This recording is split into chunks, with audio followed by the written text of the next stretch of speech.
Hello guys and welcome to skynomics academy.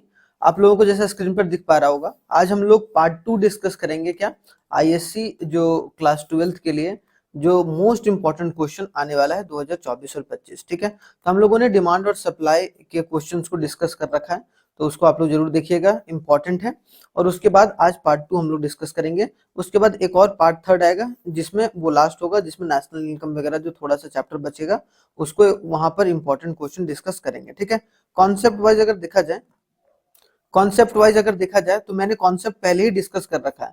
अगर आप लोगों को चाहिए कि भाई इसका सॉल्यूशन भी करवा दीजिए सर, अगर इसका आंसर, तो आप लोग हमारे व्हाट्सएप नंबर पर आराम से पूछ सकते हैं। ठीक है, या फिर यहाँ पर भी हम लोग जो प्रैक्टिस होगा, कॉम्पिटेंसी बेस्ड क्वेश्चंस होंगे, उन सारे क्वेश्चंस को भी यहाँ पर डिस्कस करने की कोशिश करेंगे एग्जाम से पहले। ठीक है, तो चलिए स्टार्ट करते हैं। और सबसे पहला जो अभी आज का जो चैप्टर है वो theory of consumer behaviour. Theory of consumer behaviour अपने आप में ही एक इंपॉर्टेंट चैप्टर हो जाता है, क्योंकि यहाँ से जो क्वेश्चन जो मार्क्स वगैरह आएंगे वो बहुत एक तरीके से 8 से 10 नंबर के मार्क्स आपको देखने को मिलेंगे। तो अगर क्वेश्चंस आप सारे तरीके के करके जाएंगे तो हो सकता है आपका एक तरीके से डेवलपमेंट भी उसी तरीके से देखने को मिले। तो पहला define marginal utility and when it get negative. देखो तीनों चीज का, मार्जिनल यूटिलिटी, ठीक है, और टोटल यूटिलिटी, इन दोनों के बारे में, क्योंकि यूटिलिटी के बारे में आप जानते हैं, यूटिलिटी का मतलब होता है सेटिस्फैक्शन। मैंने चैप्टर भी पढ़ा रखा है, तो आप लोग चैप्टर जाकर देख भी सकते हैं। ठीक है, तो वो चीज भी इंपॉर्टेंट होगा थोड़ा सा आप लोगों के लिए। ठीक है, एक अलग सेक्शन बना हुआ है आईएससी क्लास 12 से लेकर इकोनॉमिक्स, तो आप लोग वहां प्लेलिस्ट में हमारे चैनल पर जाकर देख सकते हैं। क्लियर। उसके बाद दूसरा है state law of equi marginal utility. मेरे को ये क्वेश्चन बहुत इंपॉर्टेंट लग रहा है, ये आएगा ही आएगा। ठीक है, state any two assumptions of law of diminishing marginal utility, कि law of diminishing marginal utility के दो एजम्पशंस क्या क्या हैं, तो ये भी इंपॉर्टेंट है। फोर्थ है कि अगर MUX 10 है और PX, क्योंकि हमने बताया कि MUX अगर PX इज इक्वल टू अगर MUM हो जाएगा, ठीक है, मार्जिनल यूटिलिटी मैक्सिमम, तो ये वन कमोडिटी केस वाला, वन कमोडिटी केस और एक टू कमोडिटी केस, तो दोनों कमोडिटी केस आप लोग जरूर याद रखिएगा। ये वन कमोडिटी केस है, अगर टू कमोडिटी केस हो जाएगा तो MUX बाई PX, ठीक है, is equal to MUY by PY। MUY by PY मतलब प्राइस ऑफ एक्स गुड्स और marginal utility of X good, यहाँ पर marginal utility of Y goods और प्राइस ऑफ वाई गुड्स, और इसके बराबर हो जाएगा MUM। ठीक है, तो अगर ये तीनों बराबर होंगे तो एक तरीके से इक्विलिब्रियम स्टेज एक तरीके से आ सकता है। तो यहाँ बोला गया state with a reason whether the consumer is equilibrium और नॉट, कि यहाँ कंज्यूमर इक्विलिब्रियम है या नहीं है। पांचवा जो है explain the condition of consumer equilibrium, कि कंज्यूमर कब इक्विलिब्रियम होता है भाई, with the help of marginal utility analysis, कि मार्जिनल यूटिलिटी के हिसाब से कंज्यूमर इक्विलिब्रियम कब होता है। बजट लाइन क्या होता है, और बजट लाइन जो होता है वो हमारा डाउनवर्ड स्लोपिंग क्या होता है। ये सब सारे क्वेश्चन आप प्रिपेयर कर लीजिएगा। ठीक है, बहुत इंपॉर्टेंट है। Explain the concept of diminishing marginal utility और सब्स्टिट्यूशन, क्या होता है भाई, marginal rate of substitution MRS। ठीक है, and so the indifference curve, और उसका इफेक्ट जो होता है इंडिफरेंस कर्व पर क्या होता है वो भी आप लोग बताइए। Concept of consumer equilibrium with the help of indifference curve, consumer equilibrium बताइए इंडिफरेंस कर्व के हिसाब से। फिर प्रॉपर्टीज ऑफ इंडिफरेंस कर्व, दो तीन प्रॉपर्टीज आप याद कर लीजिएगा, यहाँ पर 2 से 3 प्रॉपर्टीज इंपॉर्टेंट है। उसके बाद what is diminishing marginal rate of substitution, कि marginal rate of substitution diminishing क्यों है, उसको भी थोड़ा सा आप लोग देखकर चलिएगा। तो आई होप सो इसमें 10 क्वेश्चन जो है थ्योरी ऑफ कंज्यूमर बिहेवियर में आप लोग कर सकते हैं। अब आते हैं आगे, नेक्स्ट चैप्टर जो है concept of production. Concept of production से रिलेटेड है कि एक जो प्रोडक्शन के हिसाब से किस तरीके से। तो पहला क्वेश्चन क्या है कि शॉर्ट रन प्रोडक्शन फंक्शन क्या होता है भाई। दो प्रोडक्शन फंक्शन होता है, एक शॉर्ट रन होता है, एक लॉन्ग रन होता है। ठीक है, शॉर्ट रन में जो होता है लेबर और कैपिटल रहता है, लेकिन जो इसमें कैपिटल रहता है वो कांस्टेंट रहता है, और लेबर हम ऊपर नीचे कर सकते हैं अपनी मैन्युफैक्चरिंग को बढ़ाने या घटाने में। लॉन्ग रन में कोई भी चेंज नहीं रहता, कोई भी कांस्टेंट नहीं रहता है, मतलब दोनों एक तरीके से चेंज होता हुआ देखने को मिलेगा, लेबर भी और कैपिटल भी। तो शॉर्ट रन प्रोडक्शन फंक्शन क्या होगा, explain how the short run production function is different from long run, की लॉन्ग रन प्रोडक्शन फंक्शन से कैसे डिफरेंट है। दूसरा हो गया फिक्स्ड फैक्टर और वेरिएबल फैक्टर, बहुत इंपॉर्टेंट है। फिक्स फैक्टर मतलब जो फिक्स पैसे लगते हैं, जैसे परमानेंट स्टाफ्स हो गए। वेरिएबल फैक्टर जैसे बिजली बिल वगैरह हो गया, हर एक महीना अलग अलग तरीके से आ सकता है जितना आपने खपत करा है। उसका थर्ड है थोड़ा सा केस बेस्ड टाइप में है, उसको जरूर देखिएगा, ऐसा क्वेश्चन जो है वो आ सकता है।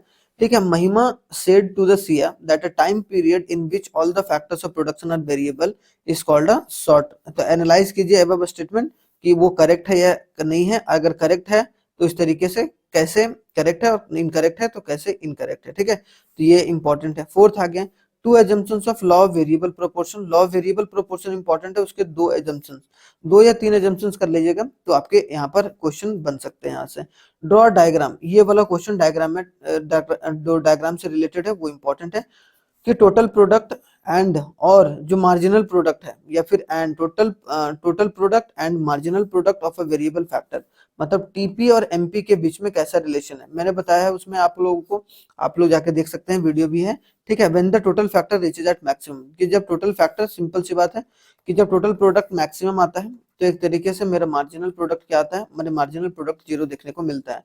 What are the assumptions of production function, production function के क्या क्या एजम्पशंस है उसको भी आप लोग देख सकते हैं। क्लियर। आगे अगर देखा जाए तो कॉस्ट, रेवेन्यू और प्रोड्यूसर इक्विलिब्रियम से क्वेश्चन है, तो इसको भी देखिएगा, इंपॉर्टेंट क्वेश्चन है। Give one difference between accounting cost and opportunity cost. इसमें एक चीज और देख सकते हैं आप लोग, इसमें एक्सप्लिसिट कॉस्ट और इम्प्लिसिट कॉस्ट को थोड़ा सा देख के चलिएगा, इंपॉर्टेंट है, ठीक है। एक्सप्लिसिट और इम्प्लिसिट कॉस्ट, ठीक है, एक्सप्लिसिट कॉस्ट और इम्प्लिसिट कॉस्ट। साथ ही साथ एवरेज कॉस्ट कर्व जो होता है वो यू शेप का क्यों होता है भाई, ठीक है। What are the reason of U shape, U shape होने का रीजन क्या है, एवरेज कॉस्ट जो कर्व है। क्लियर। उसके बाद calculate the total cost, total cost को निकालिए। If the total fixed cost, देखो सिंपल सी बात है, टोटल कॉस्ट निकलता है टोटल वेरिएबल कॉस्ट और टोटल फिक्स्ड कॉस्ट। मैंने प्रॉपर तरीके से आप लोगों को बताया भी है इसको, इस चैप्टर से रिलेटेड, तो वो भी आप लोग देख सकते हैं। एग्जाम से पहले मैं कॉन्सेप्ट भी रिवाइज करवा दूंगा 2-3 सारे चैप्टर्स के, मतलब 1-2-3 वीडियोस में, ठीक है। और कुछ क्वेश्चंस भी इसके बाद मैं डिस्कस करूंगा जो इंपॉर्टेंट क्वेश्चंस हैं, जो कि कॉम्पिटेंसी बेस्ड क्वेश्चन है, तो उसको भी जरूर आप लोग देख के चलिएगा। व्हेन AR, MR और प्राइस, आप जानते हैं कि AR जो होता है वो MR के बराबर होता है, प्राइस के भी बराबर होता है, तो वो क्यों होता है और उसका डायग्राम के साथ आप लोग यहाँ पर एक्सप्लेन कर सकते हैं। वाई इज MR कर्व जो होता है below AR curve under imperfect competition, imperfect competition में जो MR कर्व रहता है वो बिलो रहता है AR कर्व से, वो क्यों होता है, ठीक है। So with the help of diagram, how the perfectly competitive firms earn a normal profit in a short run equilibrium। Short run equilibrium normal में जो नॉर्मल प्रॉफिट है वो किस तरीके से कमा सकता है, तो ये क्वेश्चन को भी थोड़ा सा देख के चलिएगा, इंपॉर्टेंट है। Give a meaning of producer equilibrium, producer equilibrium कब होता है भाई, a producer that quantity his नहीं, the producer producer that quantity of this product at a marginal cost and marginal revenue is equal, is there maximum profit, क्या उस समय maximum profit होगा जब मेरा मार्जिनल जो कॉस्ट है और मार्जिनल जो रेवेन्यू है वो बराबर होगा, और अगर है तो क्यों है, और अगर नहीं है तो क्यों है, तो ये भी देख के चलना इंपॉर्टेंट है, ठीक है।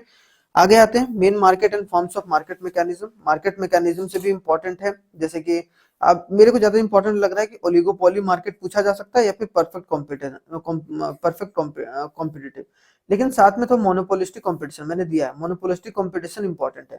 मोनोपोलिस्टिक कंपटीशन और ओलिगोपोली के बीच में डिफरेंस, तो मतलब परफेक्ट कंपटीशन मार्केट और मोनोपोलिस्टिक मार्केट और ओलिगोपोली, इन तीनों में से ही क्वेश्चन आने की बहुत बड़ी चांसेस हैं, ठीक है।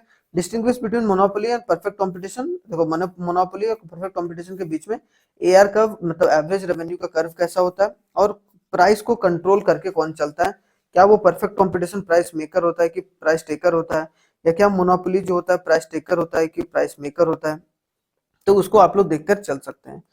फोर्थ में आते हैं, explain with the help of diagram how the price of a commodity is determined in a perfectly competitive market, कि प्राइस डिटरमाइन कैसे होता है परफेक्ट कॉम्पिटिटिव मार्केट में, उसको भी देख के चलिएगा, थोड़ा सा इंपॉर्टेंट है। प्राइस वहां पर डिमांड और सप्लाई के हिसाब से जो होता है वो एक तरीके से आपको प्राइस डिटरमाइन होता हुआ देखने को मिलेगा, क्योंकि यहाँ पर लार्ज नंबर ऑफ बायर्स और सेलर्स देखने को मिलते हैं। फिर differentiate between perfectly competitive market and monopolistic, तो आपस में ही मिला जुला है कि मोनोपोलिस्टिक कॉम्पिटिटिव मार्केट, फिर कॉम्पिटिटिव परफेक्टली कॉम्पिटिटिव मार्केट, और एक तरीके से ओलिगोपोली, तो ये तीनों ध्यान से करके जाइएगा। उनका नेचर ऑफ प्रोडक्ट कैसा है, ठीक है, तो nature of product, price influence कैसा है, रिलेशन क्या है AR MR, और इसका डिमांड कर्व कैसा होता है, ठीक है। तो ये सब सारे क्वेश्चन जो आपको फॉर्म्स ऑफ मार्केट और मेन मार्केट फॉर्म से आपको देखने को मिल सकते हैं।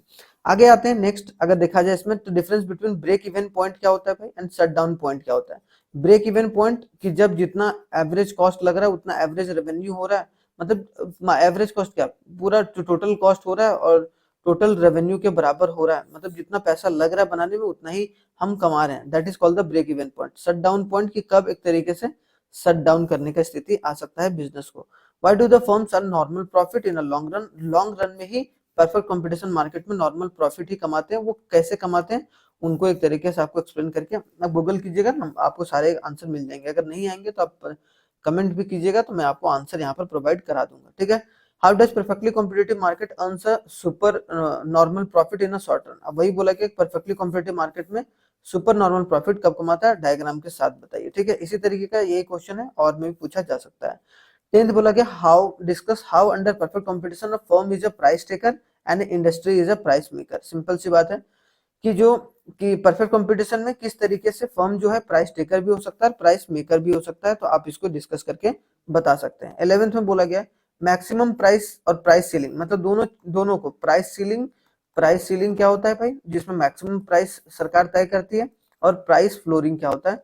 तो वो दोनों को प्राइस सीलिंग और प्राइस फ्लोरिंग का जो डायग्राम है उसको जरूर देख के चलिएगा, मैंने डिस्कस भी करा है, तो आप लोग उसको देख सकते हैं, एक अलग से वीडियो भी है, तो आप इसको जाकर देख सकते हैं, इंपॉर्टेंट है।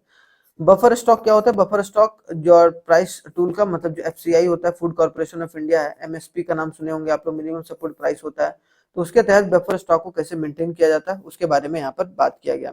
जो एमएसपी है, जो फ्लोर मिनिमम जो प्राइस है मार्केट गुड्स का, जो कि तय किया जाता है डायग्राम के थ्रू, एक तरीके से आप मेंशन कीजिए। तो वही चीज है कि प्राइस सीलिंग और प्राइस फ्लोरिंग को आप लोग सही से कर जरूर जाइएगा, ताकि इन दोनों में से एक नई क्वेश्चन तो आएगा ही आएगा, ठीक है। आगे आते हैं इनकम एंड एम्प्लॉयमेंट। इनकम और एम्प्लॉयमेंट भी बहुत इंपॉर्टेंट है भाई। यहाँ पर जो आपको देखने को मिलेगा एपीसी आता है, ठीक है, एपीएस आता है, एमपीसी आता है, एमपीएस आता है, ठीक है। उसके बाद आपको यहाँ पर क्या देखने को मिलेगा, कंजम्पशन फंक्शन आता है, C is equal to C autonomous plus B Y, B का मतलब यहाँ पर एमपीसी होता है, मैंने ये डिस्कस कर रखा है चैप्टर, आप theory of income and employment, तो आप यहाँ वहां जाके देख सकते हैं, ठीक है। उसके बाद एक एस होता है, तो minus C autonomous plus 1 minus B Y होता है, ठीक है। ये सेविंग फंक्शन होता है, कंजम्पशन फंक्शन होता है, उनको मैंने डिस्कस कर रखा है, और इसके न्यूमेरिकल्स भी मैंने अलग से डिस्कस कर रखा है, तो उसको भी जरूर देखिएगा। Give the difference between autonomous consumption and induced consumption. Autonomous consumption क्या होता है, इंड्यूस्ड कंजम्पशन क्या होता है, उसको भी देखना है। If the value of average propensity to consume, अगर एवरेज प्रोपेंसिटी टू कंज्यूम इतना है, तो नेशनल इनकम अगर इतना रहेगा, तो फिर हमारा सेविंग किस तरीके से होगा, वो भी इंपॉर्टेंट है, ठीक। उसके बाद बोला गया है, थर्ड क्वेश्चन है, if value of average propensity to save, ये वाला क्वेश्चन बहुत इंपॉर्टेंट है। सेव वाला और प्रोपेंसिटी टू कंज्यूम वाला 0.2 है, तो नेशनल इनकम अगर 4000 है, तो किस तरीके से कंजम्पशन को निकाला जाए, ये भी इंपॉर्टेंट है। Define marginal propensity to consume, MPC आप एक तरीके से बता सकते हैं, और एमपीसी जो है वो एमपीएस से कैसे डिफरेंट है, वो भी। ये न्यूमेरिकल क्वेश्चन ये दोनों इंपॉर्टेंट है, इसको जरूर आप लोग बना के चलिएगा। Distinguish between marginal propensity to consume और average propensity to consume with a numerical example, numerical example के साथ बताइए दोनों के बारे में, ये भी इंपॉर्टेंट है। फिर discuss the component of aggregate demand. Aggregate demand जैसे सी प्लस आई प्लस जी प्लस एक्स माइनस एम होता है, export minus import, aggregate demand का जो 4 इकोनॉमी मॉडल होता है, ठीक है। तो वो एक तरीके से आप लोग देख के चलिएगा, consumption expenditure, investment expenditure, government expenditure और नेट एक्सपोर्ट, ठीक है। तो ये सब चल के चलिएगा, बहुत इंपॉर्टेंट है, ठीक है। तो आई होप सो आपको समझ में आएगा सारा क्वेश्चन यहाँ तक, और जो नेक्स्ट होगा वो पार्ट 3 लेंगे, जो बचा हुआ चैप्टर है, ताकि आपका सारा क्वेश्चन का जो सीरीज है वो कंप्लीट हो जाए। थैंक यू वेरी मच, जय हिंद, मिलते हैं नेक्स्ट वीडियो में।